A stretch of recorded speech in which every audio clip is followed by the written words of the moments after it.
Sa ngalan ng Ama at ng Anak at ng Espiritu Santo. Amen. Sumainyo ang Panginoon. At sumaiyo rin. Aminin natin ang ating mga kasalanan upang maging marapat tayong gumanap sa banal na pagdiriwang. Panginoong Hesus, Ikaw ang tinapay ng buhay. Panginoon, kaawaan mo kami.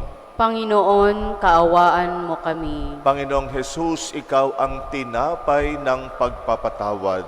Kristo, kaawaan mo kami. Kristo, kaawaan mo kami. Panginoong Hesus, Ikaw ang tinapay ng pagmamahal. Panginoon, kaawaan mo kami.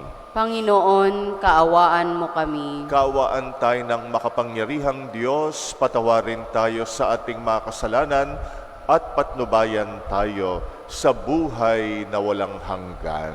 Amen. Manalangin tayo. Ama naming makapangyarihan, ipinagkaloob mong sa aming pagkilala ng iyong anak para sa amin na buhay talaga, kami naway maging kasalo niya pakundangan sa pag-ibig ng Espiritong kanyang padala, sapagkat siya ang tagapamagitan magpasawalang hanggan. Amen.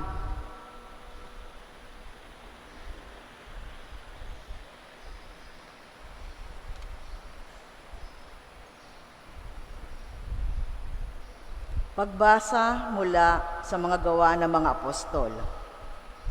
Noong mga araw na iyon, masidi ang pagnanais ni Saulo na usigin at patayin ang mga alagad ng Panginoon. Kaya't lumapit siya sa pinakapunong saserdote at humingi ng mga sulat para sa mga sinagoga sa Damasco upang madakip niya ang sinumang matagpuan niya roong kaanib sa bagong pananampalataya, maging lalaki, maging babae, at madala sa Jerusalem. Naglakbay si Saulo patungong Damasco. Nang siya'y malapit na sa lungsod, biglang kumislap sa paligid niya ang isang nakasisilaw na liwanag mula sa langit. Ano pat nasubasob siya at narinig niya ang isang tinig na nagsalita sa kanya. Saulo, Saulo, bakit mo ako inuusig? Sino po kayo, Panginoon? Tanong niya. Ako'y si Jesus, ang inyong inuusig, tugon sa kanya. Tumindig ka't pumasok sa lungsod. Sasabihin sa iyo roon kung ano ang dapat mong gawin. Natilihan ang mga kasama ni Saulo. Narinig nila ang tinig, ngunit wala silang makitang sino man. Tumindig si Saulo at idinilat ang kanyang mata upang hindi siya makakita. Kaya't siya'y inakay nila hanggang sa Damasco. 3 araw na hindi siya nakakita at hindi kumain ni uminom. Sa Damasco naman ay may isang alagad na ang pangalay Ananias. Tinawag siya ng Panginoon sa isang pangitain. Ananias, ano po iyon, Panginoon?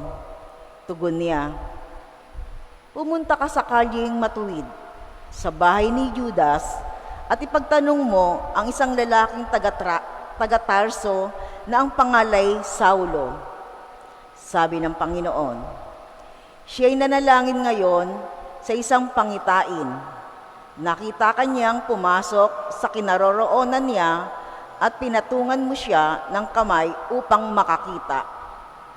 Sumagot si Ananias, Panginoon, marami na po akong nabalita sa aking tungkol sa taong ito. Tungkol sa mga kasamaang ginawa niya sa iyong mga banal sa Jerusalem. At naparito siya sa Damasco, taglay ang kapangyarihang galing sa mga punong saserdote, upang dakpin ang lahat ng tumatawag sa iyong pangalan. Ngunit sinabi sa kanya ng Panginoon, pumaroon ka sapagkat hinirang ko siya upang ipakilala ang aking pangalan sa mga hentil. sa mga hari at sa mga anak ng Israel. At ipaalam ko sa kanya ang lahat ng dapat niyang tiisin alang-alang sa akin. Pumunta nga si Ananias. Pumasok siya sa bahay at ipinatong ang kanyang kamay kay Saulo. Kapatid na Saulo, wika niya, pinapunta ako rito ng Panginoong Hesus na nagpakita sa iyo sa daan nang ikaw ay papunta rito. Sinugod niya ako upang muli kang makakita at mapuspos ng Espiritu Santo. Pagdakay, may nalaglag na tila mga kaliskis mula sa mga mata ni Saulo at nakakita na siya. Tumindig siya agad at nagpabinyag. Umain siya at nanauli ang kanyang lakas. Si Saulo ay ilang araw na kasama-sama ng mga alagad sa Damasco. Pumasok siya sa mga sinagoga at nangaral tungkol kay Jesus. Siya ang anak ng Diyos. Wika niya, ang salita ng Diyos. Salamat sa Diyos. Humayot dalhin sa tanan, mabuting balitang aral. Humayot dalhin sa tanan, mabuting balitang aral. Purihin ang poon, dapat na purihin ng lahat ng bansa. Siya ay purihin ng lahat ng tao sa balat ng lupa. Humayot dalhin sa tanan, mabuting balitang aral. Pagkat ang pag-ibig na ukol sa ating dakila at wagas, at ang katapatan niya ay walang wakas. Humayot dalhin sa tanan, mabuting balitang aral. Alleluia, alleluia, alleluia,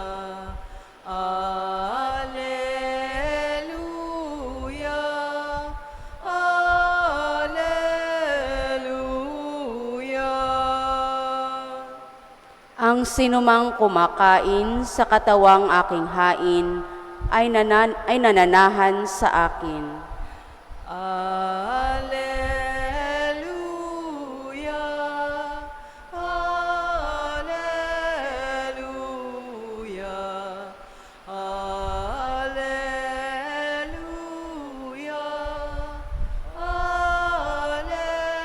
alleluia. Sumainyo ang Panginoon. At sumainyo rin. Ang mabuting balita ng Panginoon ayon kay San Juan. Papuri sa iyo, Panginoon. Noong panahong iyon, nagtalo-talo ang mga Hudyo. Paanong maibibigay sa atin ng taong ito ang kanyang laman upang kanin natin? Tanong nila. Kaya't sinabi ni Jesus, tandaan ninyo, malibang kanin ninyo ang laman ng anak ng tao at inumin ang kanyang dugo, hindi kayo magkakaroon ng buhay. Ang kumakain ng aking laman at umiinom ng aking dugo ay may buhay na walang hanggan, at muli ko siyang bubuhayin sa huling araw. Sapagkat ang aking laman ay tunay na pagkain, at ang aking dugo tunay na inumin. Ang kumakain ng aking laman at umiinom ng aking dugo ay nananahan sa akin, at ako sa kanya. Buhay ang amang nagsugo sa akin, at ako'y nabubuhay dahil sa kanya. Gayon din naman, ang sino mang kumain sa akin ay mabubuhay dahil sa akin. Ito ang pagkaing bumaba mula sa langit. Ang kumakain nito'y mabubuhay magpakailanman.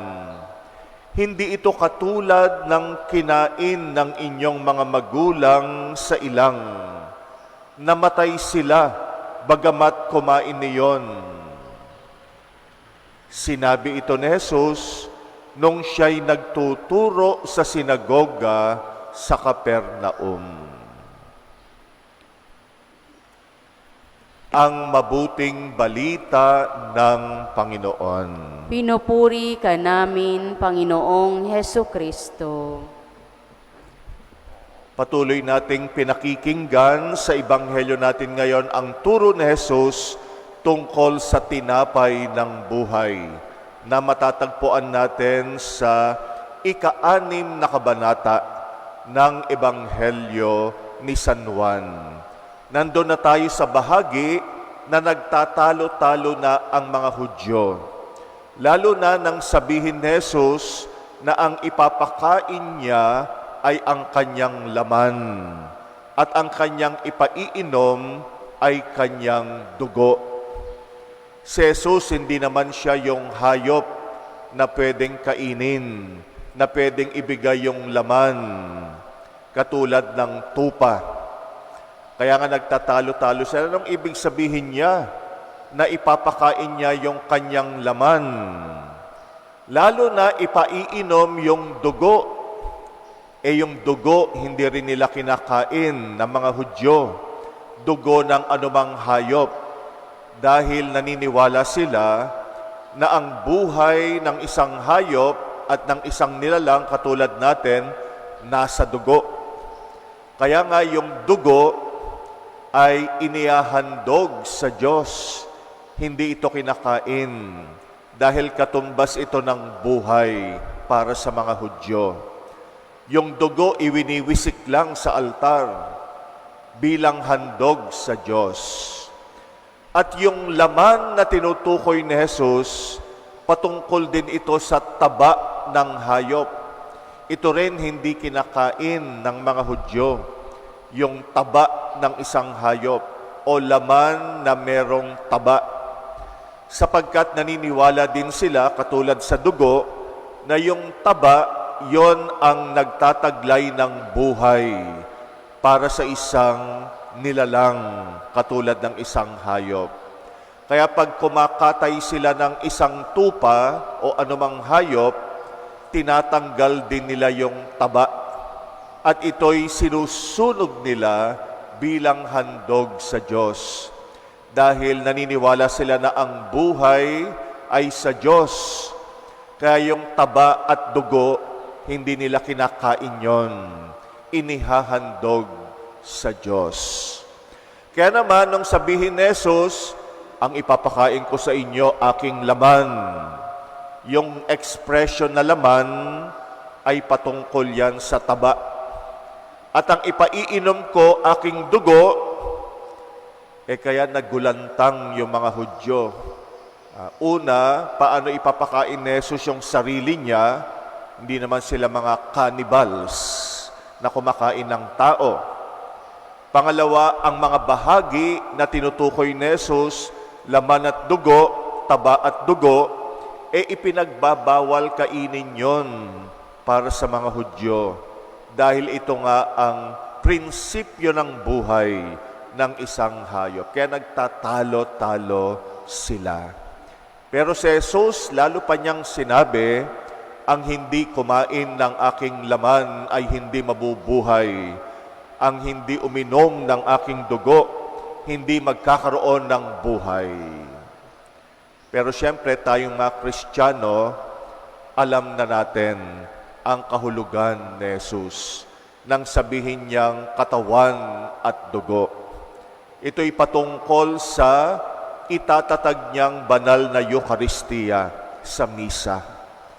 Sa misa, sa anyong tinapay at alak, tunay nating tinatanggap ang katawan at dugo ni Kristo. Kaya nga nung Huwebes Santo, sa gunita natin ang huling hapunan na pinanggalingan ng misa, yung pagkukomunyon natin ay tinapay at alak para ipakita sa atin ang inihahandog ni Jesus sa misa, katawan at dugo niya. At katulad ng paniniwala nila na ang taba at yung dugo pinanggagalingan ng buhay, yan ang handog ni Jesus sa atin pag tinatanggap natin siya. Binibigyan niya tayo ng buhay. Buhay naman tayo. Ano pang buhay ang ibibigay ni Jesus? Buhay nga tayo, pisikal, humihinga tayo, pero patay tayo kung tayo ay namumuhay sa pagkakasala. Kaya nga pag nagkakasala tayo, patay tayo sa ating kalooban. Ang handog ni Jesus na kanyang katawan at dugo, ang Eucharistia, unang dulot nito sa atin, kapatawaran.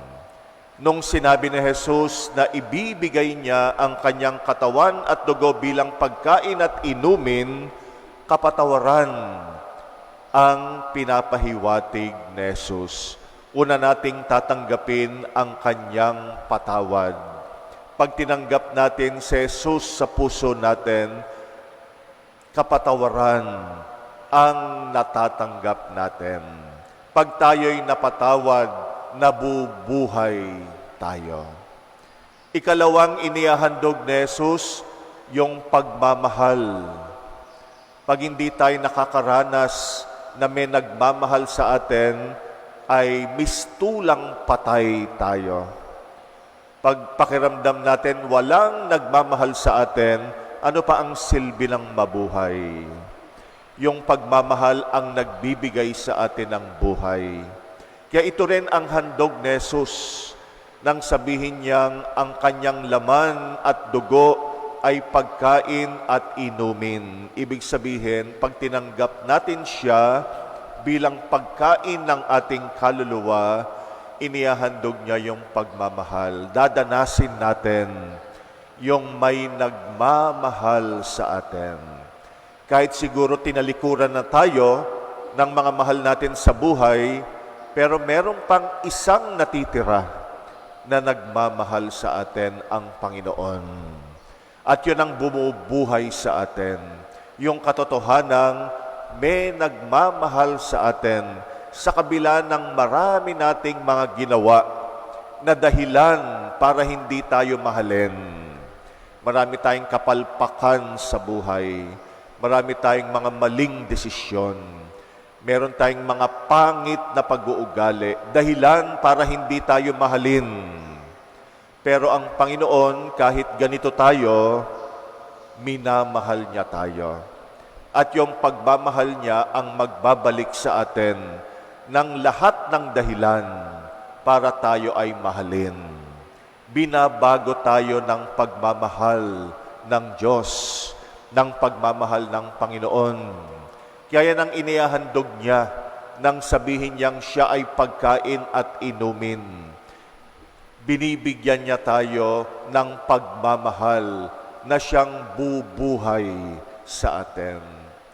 Panghuli, para tayo ay mabuhay, binibigyan niya tayo ng pag-asa. Kaya yung pag-asa, importante rin. Patay tayo pag wala na tayong pag-asa sa buhay.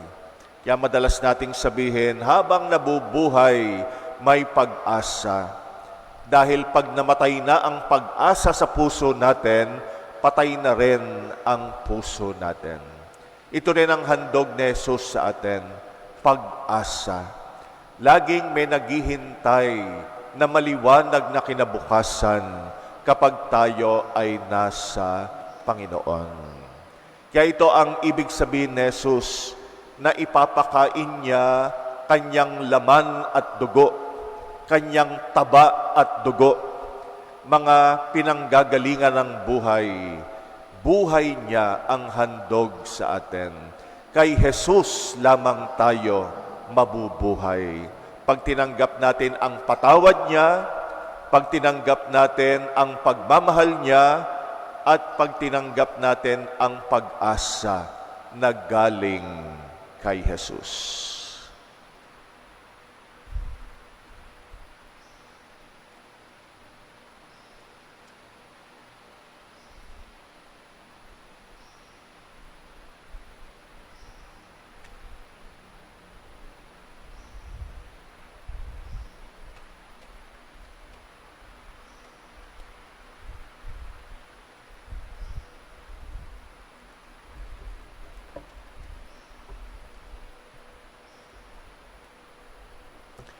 Ibinibigay sa atin ng Ama ang kanyang anak bilang tunay na pagkain at tunay na inumin sa hapag na ito.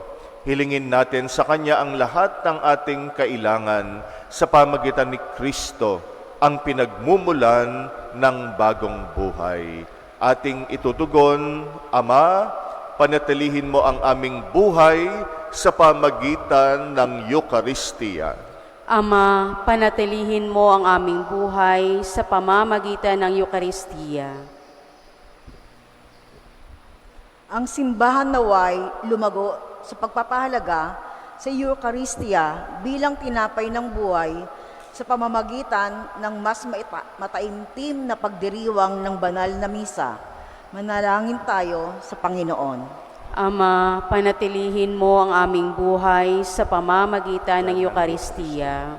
Bilang isang pamayanan, naway hindi natin ipagwalang bahala ang ating buhay, pananampalataya, bagkus higit na manalig sa Diyos araw-araw kahit sa ating mga kahirapan at pagdurusa. Manalangin tayo sa Panginoon. Ama, panatilihin mo ang aming buhay sa pamamagitan ng Eucharistia. Ang mga pamilya, lalo na ang ating mga anak, naway lumago sa mga biyayang dulot na patuloy na pagtanggap ng Eucharistia.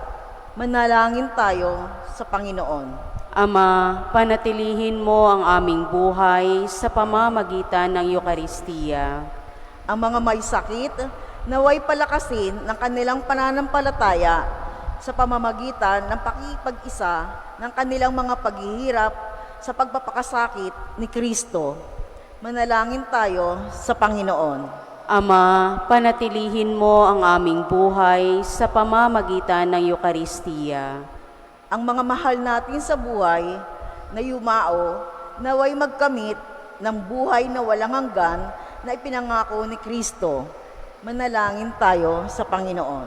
Ama, panatilihin mo ang aming buhay sa pamamagitan ng Eucharistia. Tahimik nating idalangin ang mga personal nating kahilingan. Muli nating alalahanin ang mga kapatid nating pinangakuan natin ng dasal, lalo ang mga may sakit at mga may pagsubok sa buhay. Ipanalangin din natin ang mga kapatid nating nasa online mass ngayon na nakikiisa sa atin, lalo na ang mga may sakit at mga nakatatanda na wala ng kakayanang makarating ng simbahan. Ipagdasal din natin ang kahilingan ng mga kapatid nating naghahandog ng pamisa sa ating pagdiriwang ngayon. Tahimik natin itong ipanalangin.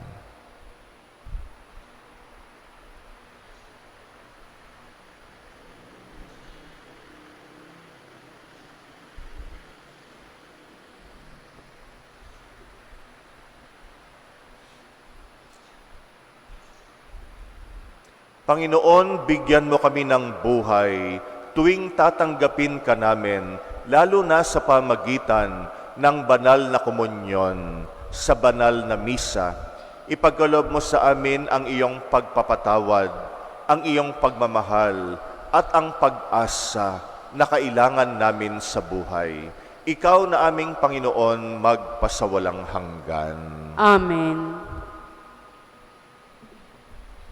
Tubig ng buhay, paglalakbay, patungo sa bagong buhay.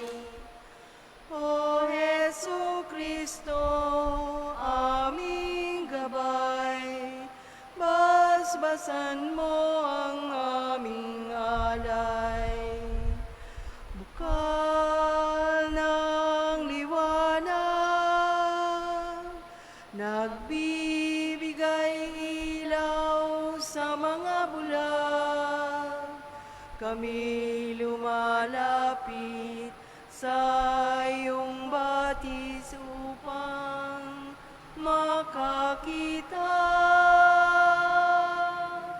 Tubig ng buhay, paglalakbay, patungo sa bagong buhay. O Hesu Kristo, aming gabay, basbasan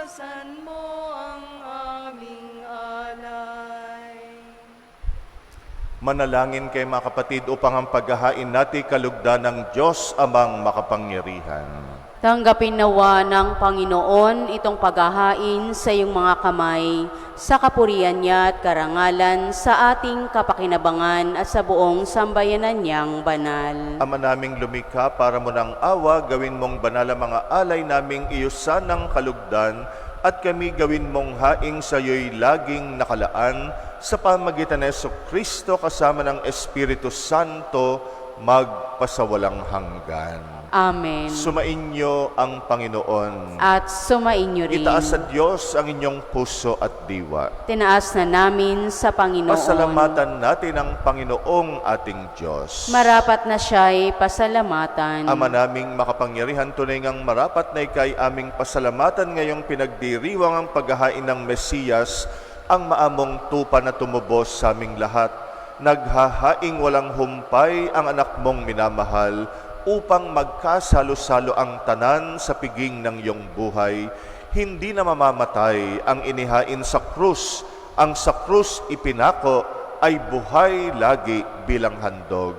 Kaya kaisa ng mga anghel na nagsisiawit ng papuri sa iyo, nang walang humpay sa kalangitan kami nagbubunyi sa iyong kadakilaan. Santo, Santo, Santo, Panginoong Diyos na mga hukbo, napupuno ang langit at lupa ng kadakilaan mo, hosana sa kaitaasan, pinagpalang na paririto sa ngalan ng Panginoon, hosana sa kaitaasan.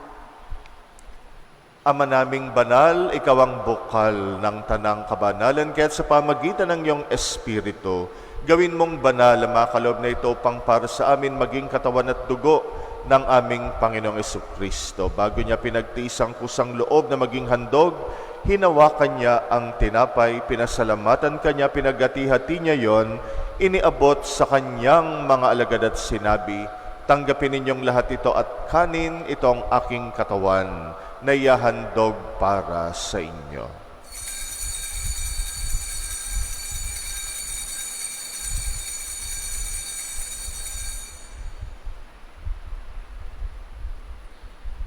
Gayon din naman, nung matapos ang hapunan, hinawakan niya ang kalis, muli kanyang pinasalamatan, iniabot niyang kalis sa kanyang mga alagad at sinabi, tanggapin ninyong lahat ito at inumin. Ito ang kalis ng aking dugo, ng bagot walang hanggang tipan, ang aking dugo na ibubuhos para sa inyo at para sa lahat, sa pagpapatawad ng mga kasalanan.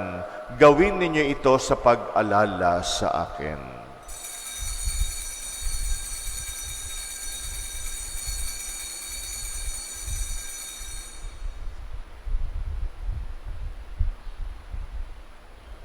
Ang misteryo ng pananampalataya.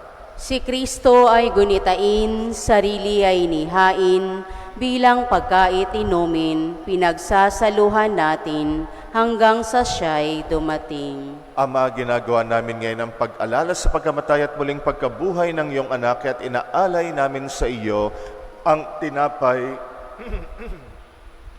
ang tinapay na nagbibigay buhay at ang kalis na nagkakalob ng kaligtasan. Kami nagpapasalamat dahil kami yung minarapat tumayo sa harap mo para maglingkod sa iyo. Isinasamo namin kaming magsasalo-salo sa katawan at dugo ni Kristo ay mabuklod sa pagkakaisa sa pamagitan ng Espiritu Santo. Amalingapin mo ang iyong simbahang laganap sa buong daigdig. Puspusin mo kami sa pag-ibig, kaysa ni Francisco na aming Papa at ni Jose na aming Obispo at ng Tanang Kaparian. Alalahanin mo rin ang mga kapatid naming nahimlay na may pag-asang sila'y muling mabubuhay, gayon din ang lahat ng mga pumanaw. Kaawaan mo sila at patuloyin sa iyong kaliwanagan.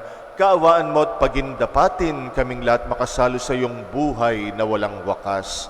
Kaysa ng mahal na Birheng Maria na ina ng Diyos, ng kabiyak ng puso niyang si San Jose, kaysa ng mga apostol at ang lahat ng mga banal na namuhay dito sa daigdig ng kalugod-lugod sa iyo, maipagdiwang nawa namin ang pagpupuri sa ikrarangal mo sa pamagitan ng iyong anak na aming Panginoong Hesukristo. Sa pamamagitan ni Kristo, kasama niya at sa Kanya, lahat ng parangal at papuri ay sa iyo, Diyos Amang makapangyarihan, kasama ng Espiritu Santo, magpasawalang hanggan. Amen. Amen. Amen. Sa tagubilin ng mga nakagagaling na utos sa turo ni Jesus na Panginoon natin at Diyos, ipahayag natin ng lakas loob.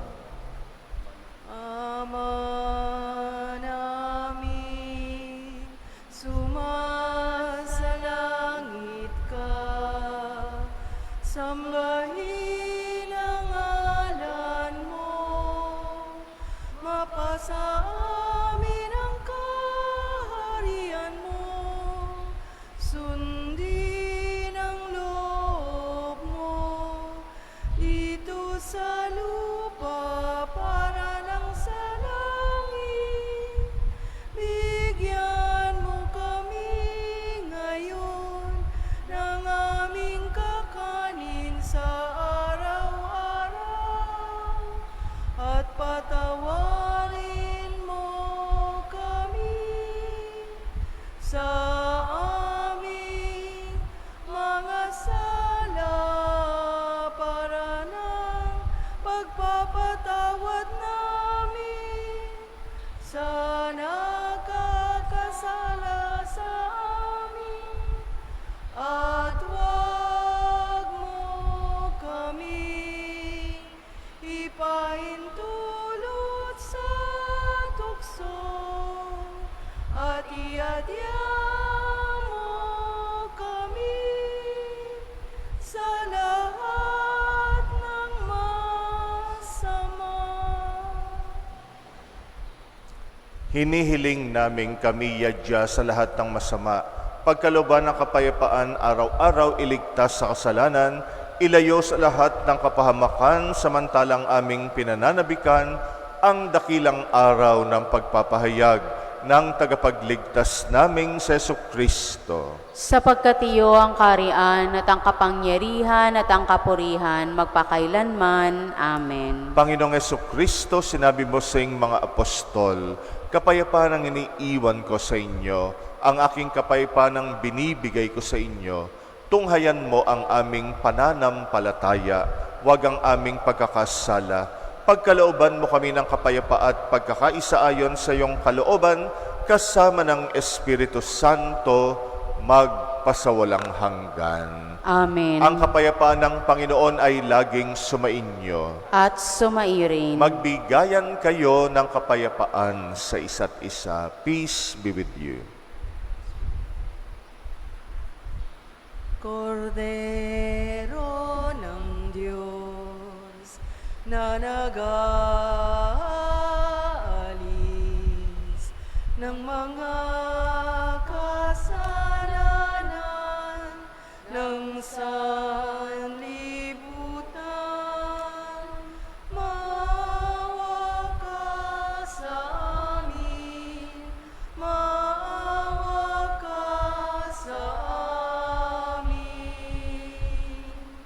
Kordero ng Diyos na nag-aalis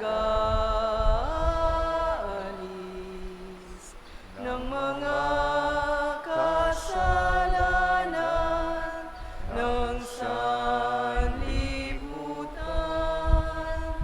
maawa ka sa amin, maawa ka sa amin. Kordero ng Diyos Na nag-aalis ng ng mga kasalanan ng sanlibutan, ipagkaloob mo sa amin ang kapayapaan.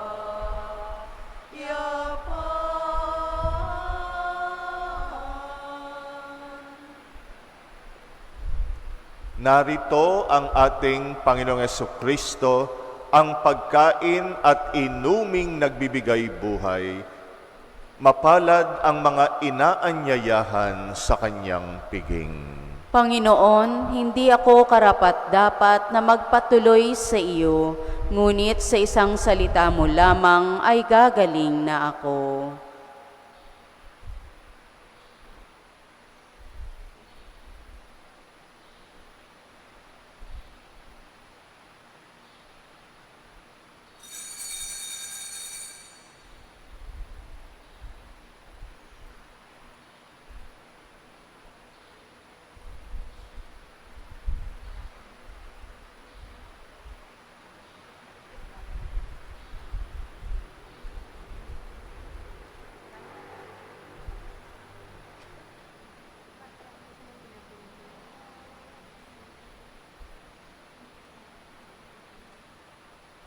Ikaw, Jesus, ang tinapay ng buhay binasbasan, hinati tiniyalay.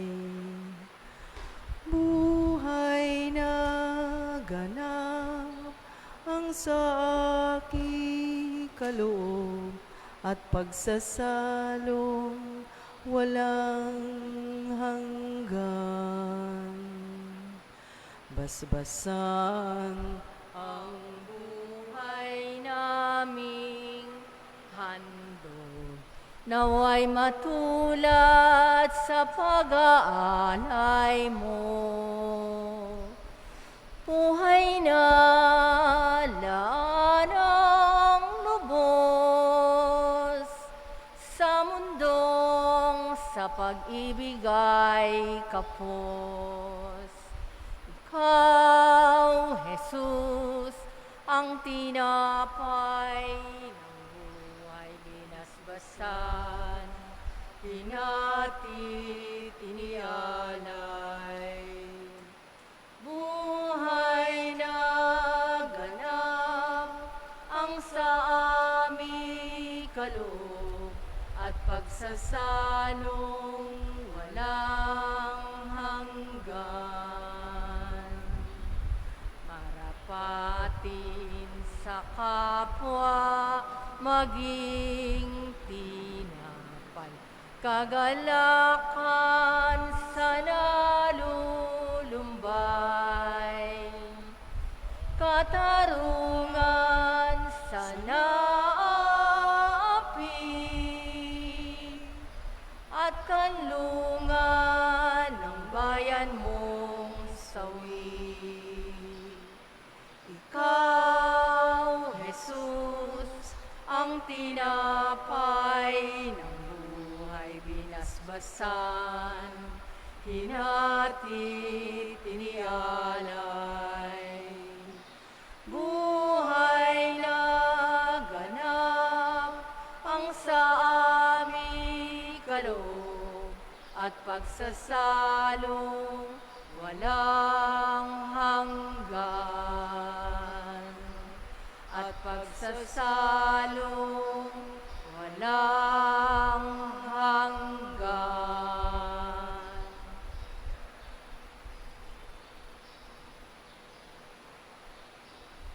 Manalangin tayo. Ama naming mapagmahal, sa pinagsaluhan naming banal na paikinabang, ang amin nawang pag-ibig ay lalong madagdagan ng ginawa namin sa pag-alala sa anak mong mahal na nag-utos ipagdiwang ang huling hapunan.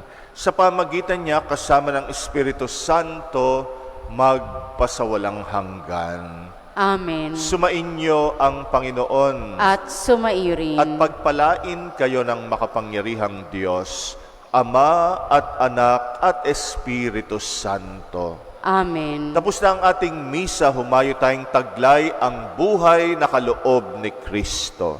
Salamat sa Diyos.